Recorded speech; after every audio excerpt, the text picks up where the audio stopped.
Assalamualaikum warahmatullahi wabarakatuh. Kami dari kelompok 11 akan mempresentasikan makalah matematika dasar yang berjudul Penggunaan Integral Tentu, yang dibawakan oleh saya sendiri, Jenny Sagita, dan kedua teman saya, yaitu Rangga Merpaung dan Tengku Farhan Fahreji. Langsung saja masuk ke materinya. Luas daerah dengan integral. Penggunaan integral dalam menentukan luas daerah di bawah kurva. Luas daerah yang terletak di atas sumbu X.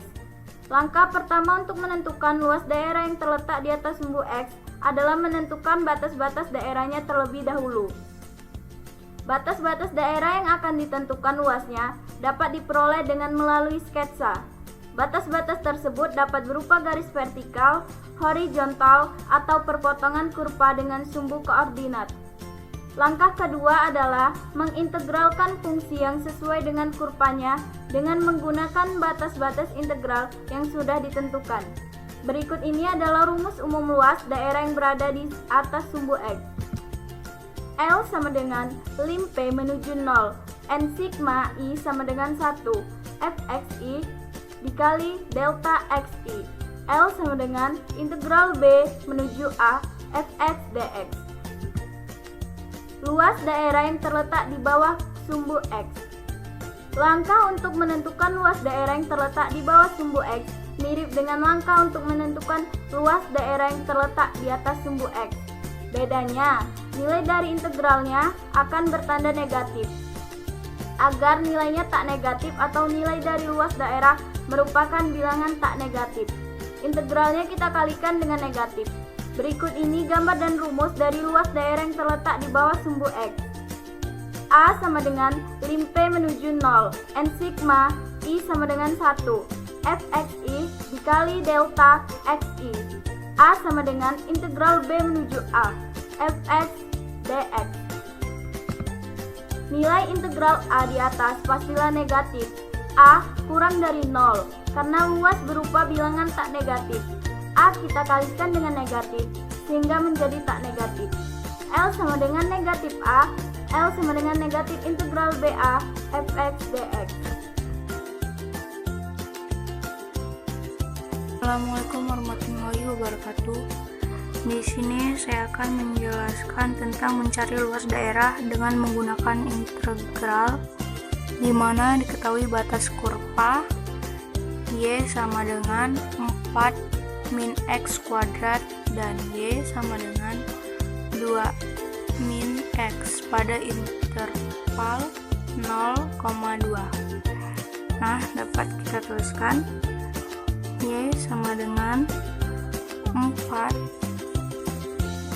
min X kuadrat. Kalau kita samakan dengan 0, kita faktorkan 0 sama dengan 2 tambah X kurung faktor lagi 2X. Nah, kemudian X nya sama dengan min 2 X sama dengan 2. Kemudian untuk Y sama dengan 2 min X, maka 2 diletakkan di sini. Kemudian ambil aja 2 titik, misal X nya 0, Y nya 2. Ini X nya 0, Y nya 2. Dan lagi, kalau Y nya 0, maka X nya 2. Lalu koordinatnya 0,2 sama 2,0. Nah, jadi titiknya di sini dan di sini. Ini 0,2, kemudian ini 2,0. Nah, kita kasih garisnya. Kita kasih garis. Interval yang ditentukan dalam soal adalah 0,2. Maka 0-nya di sini, ini 2-nya. Kemudian sehingga daerah yang diarsir hanya ini saja batasnya. Ini saja yang harus diarsir. Lalu kita cari luasnya. Ini luas sama luas daerah yang dibatasi dua kurva, interval dari A sampai B, Y1 min Y2 dx. Kemudian kurva pertama Y1, kurva kedua itu adalah Y2. Integral kurva dilihat batas mulai 0 sampai 2. Maka kita masukkan Y1-nya 4 min X kuadrat. Maka kita masukkan Y1-nya 4 min X kuadrat dan masukkan Y2-nya yaitu 2 min X dx. Kemudian kita sederhanakan bentuknya, yaitu 0 integral sampai 2, maka 4 kurang 2 sama dengan 2 min X kuadrat tambah X dx. Sekarang kita integralkan bentuknya, yaitu 0 integral sampai 2, maka 4 kurang 2 sama dengan 2 min X kuadrat tambah X dx. Sekarang kita integralkan dari ini 2x, kemudian integral dari x2 sama dengan 1/3 x2 tambah integral dari x sama dengan 1/2x kuadrat 0 integral 2.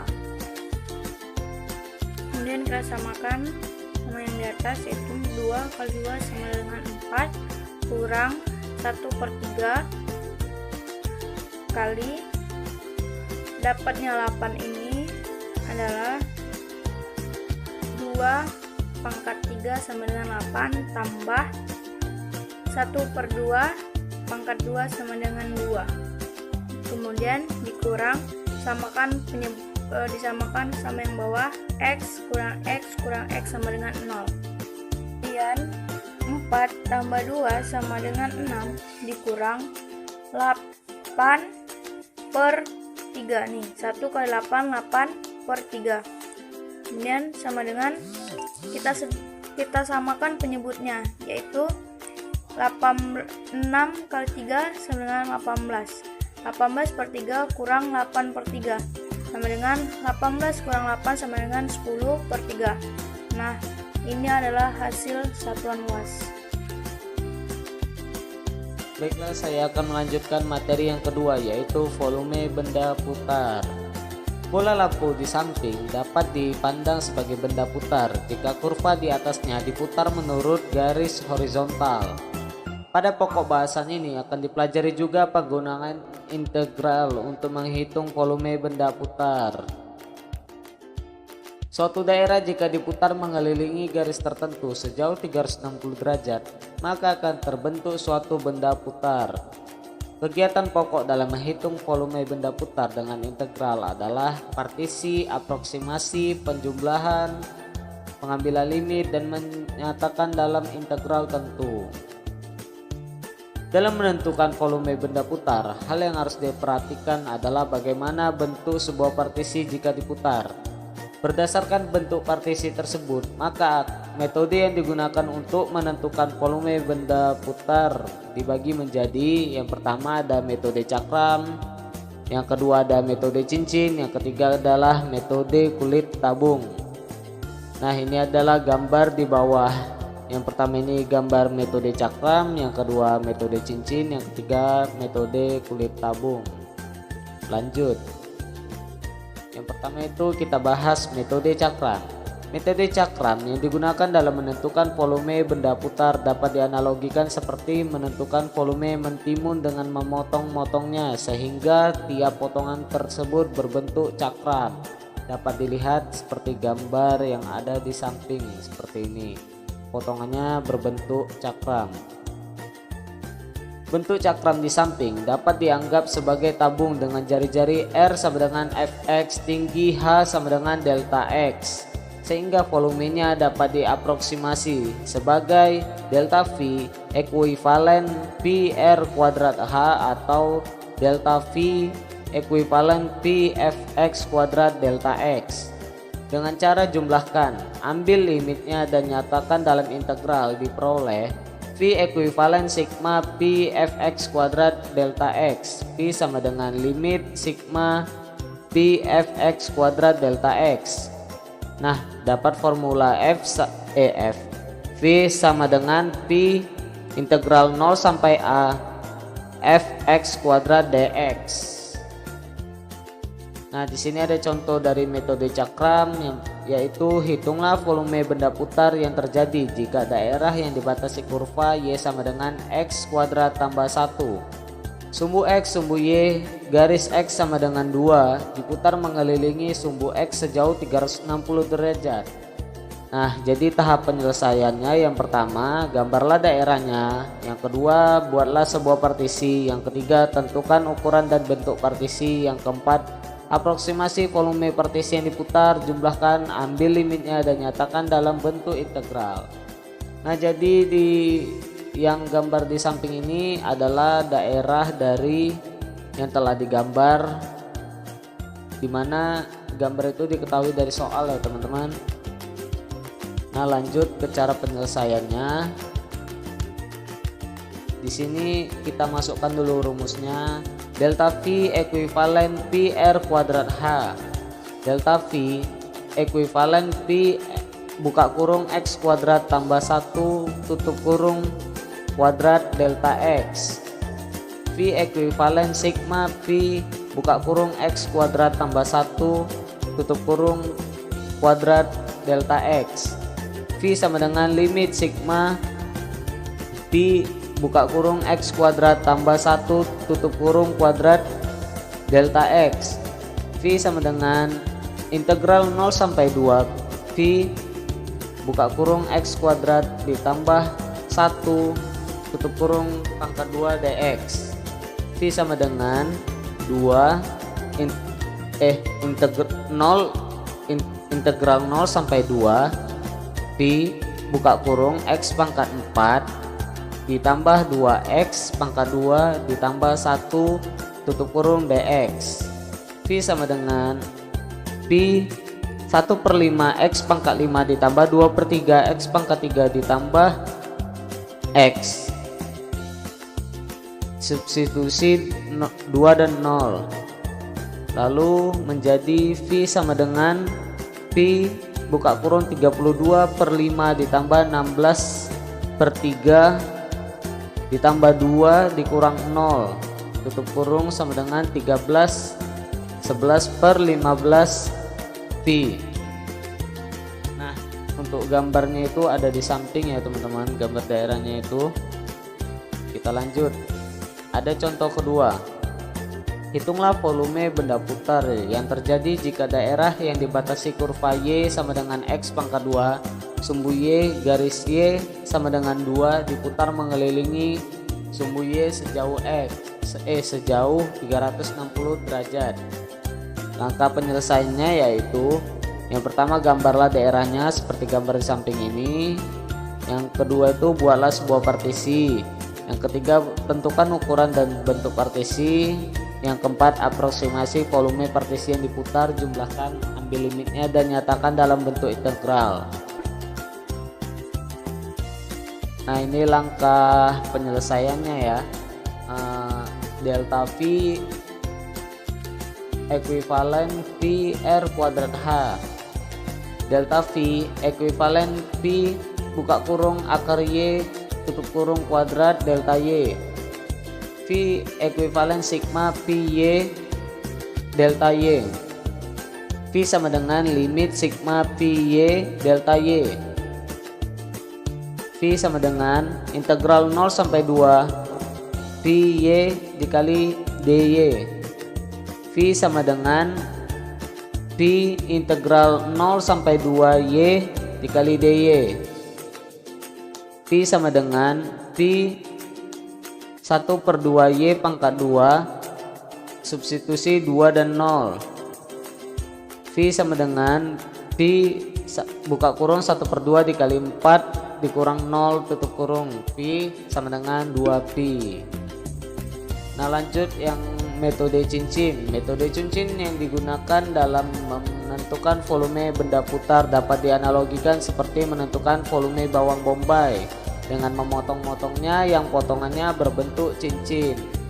Di sini dapat dilihat gambarnya ya, seperti berbentuk cincin. Nah, kita lanjut di sini. Menghitung volume benda putar dengan menggunakan metode cincin dilakukan dengan memanfaatkan rumus volume cincin seperti gambar di samping, yaitu V sama dengan P buka kurung R besar kuadrat dikurang R kecil kuadrat tutup kurung H kecil. Contoh, hitunglah volume benda putar yang terjadi jika daerah yang dibatasi oleh kurva Y sama dengan X pangkat 2 dan garis Y sama dengan 2X diputar mengelilingi sumbu X sejauh 360 derajat.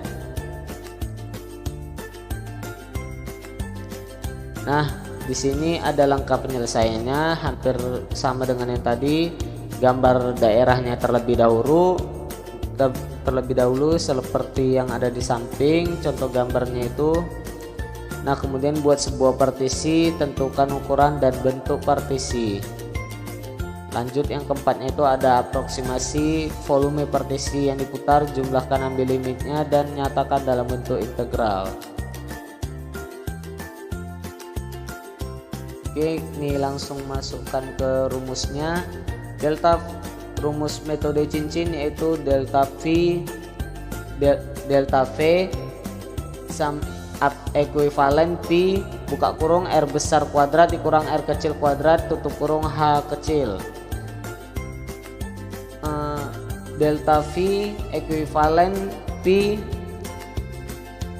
2X kuadrat dikurang X kuadrat pangkat 2 tutup kurung delta X.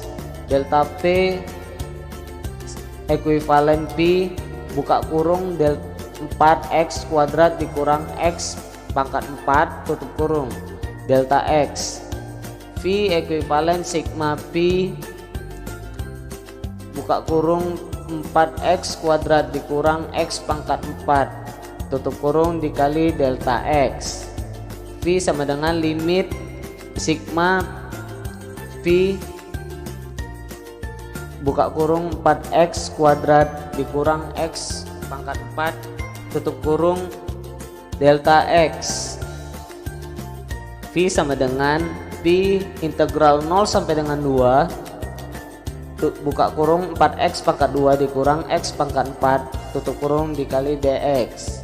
V sama menjadi V sama dengan P buka kurung 4X pangkat 3 X 4/3 X pangkat 3 dikurang 1/5 X pangkat 5. Substitusi 2 dan 0. V sama dengan P buka kurung 32/3 dikurang 32/5 tutup kurung. V sama dengan P buka kurung 160 dikurang 96/15 tutup kurung. V nya didapatkan hasil 64/15 pi. Nah, yang selanjutnya ada metode kulit tabung. Metode kulit tabung yang digunakan untuk menentukan volume benda putar dapat dianalogikan seperti menentukan volume roti pada gambar di samping. Nah, ini dia gambarnya. Nah, lanjut kita ke rumusnya. Jadi di sini ada rumus untuk metode kulit tabung ya. Rumusnya yaitu V sama dengan 2 pi RH delta R. Nah, di sini langsung kita ke contoh. Contohnya itu hitunglah volume benda putar yang terjadi jika daerah yang dibatasi kurva Y sama dengan X kuadrat Y sama dengan X kuadrat garis X sama dengan 2 dan sumbu X diputar mengelilingi sumbu Y sejauh 360 derajat. Langkah penyelesaiannya, yang pertama gambarlah daerahnya, buat sebuah partisi, tentukan ukuran bentuk partisi, aproksimasi volume partisi yang diputar, jumlahkan ambil limitnya dan nyatakan dalam bentuk integral. Nah, seperti ini gambar daerahnya. Kita lanjut ke bagian Penyelesaiannya, masukkan rumusnya metode kulit tabung, yaitu delta V ekuivalen 2pi RH delta X. Delta V ekuivalen 2pi X buka kurung X tutup kurung buka kurung lagi dikali buka kurung lagi X kuadrat tutup kurung dikali delta X. V ekuivalen sigma 2pi X pangkat 3 delta X. V sama dengan limit sigma 2pi X pangkat 3 delta X.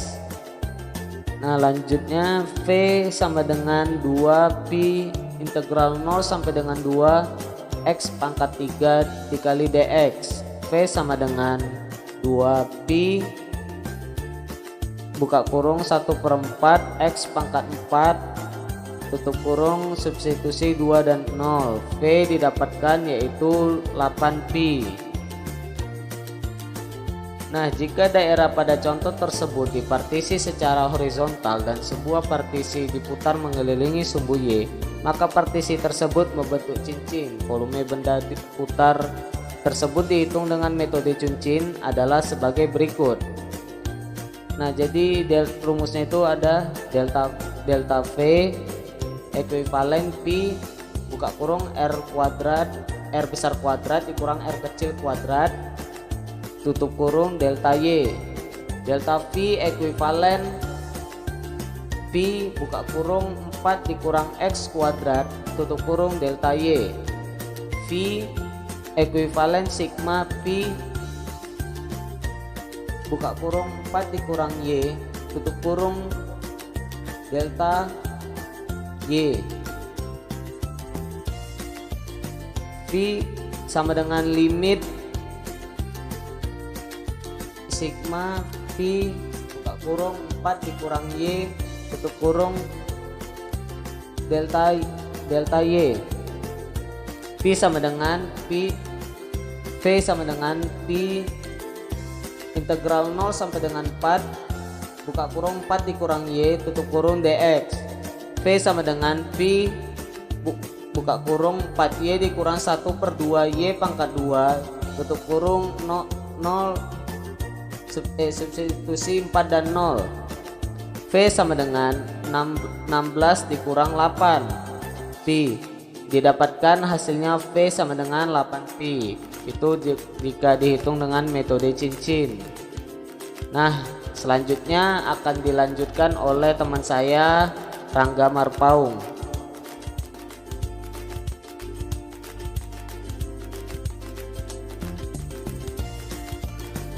Saya akan melanjutkan materi yang ketiga, yaitu materi panjang kurva dengan integral. Panjang suatu busur dapat ditentukan dengan menggunakan integral tentu.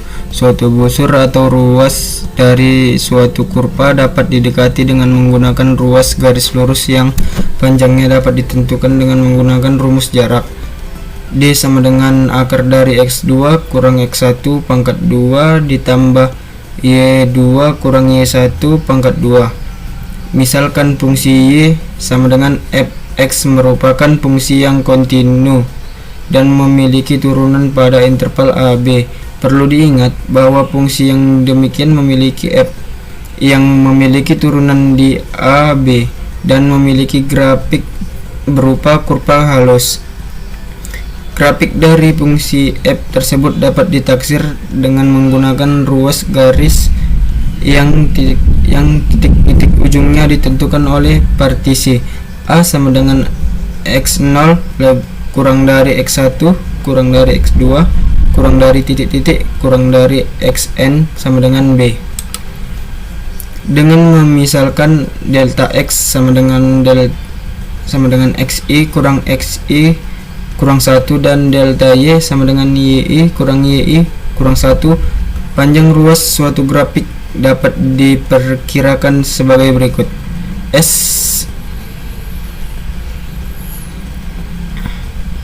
S ekuivalen sigma akar X I kurang XI kurang 1 pangkat 2 ditambah YI kurang YI kurang 1 pangkat 2 sama dengan sigma akar delta XI pangkat 2 ditambah delta YI pangkat 2 sama dengan sigma akar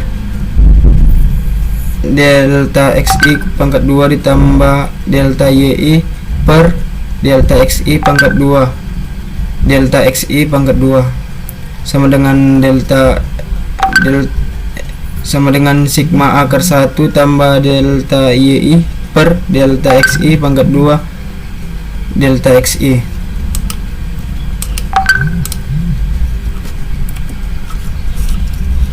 Perkiraan tersebut akan semakin baik dan baik apabila elemen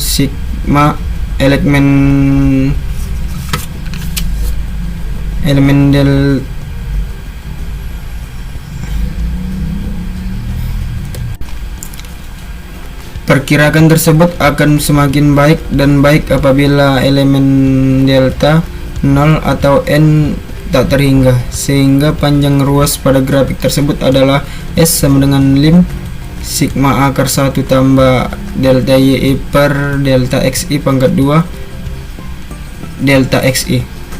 Karena fungsi yang diberikan adalah fungsi yang memiliki turunan pada interval AB, maka fungsi tersebut memiliki turunan di XI kurang 1 XI, sehingga teorema nilai rata-rata menjamin adanya CI di XI kurang 1 XI.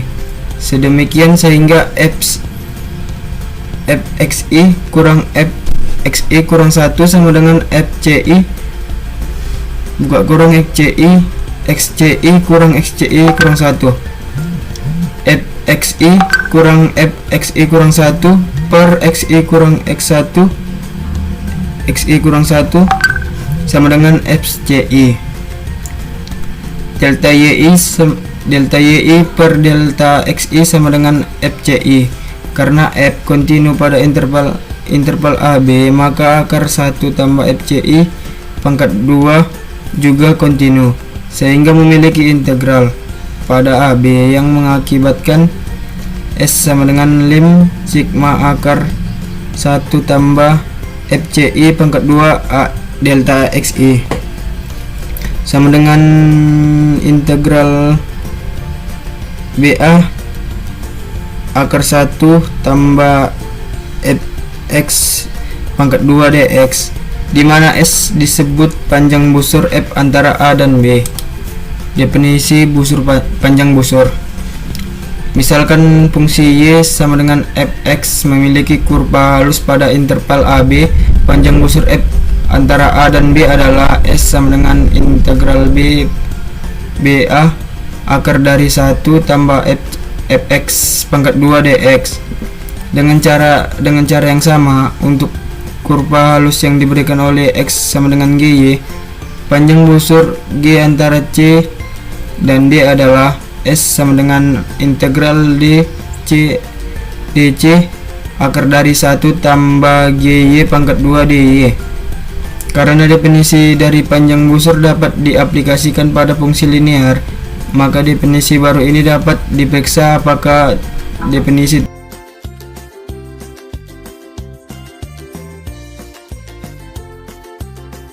Terima kasih.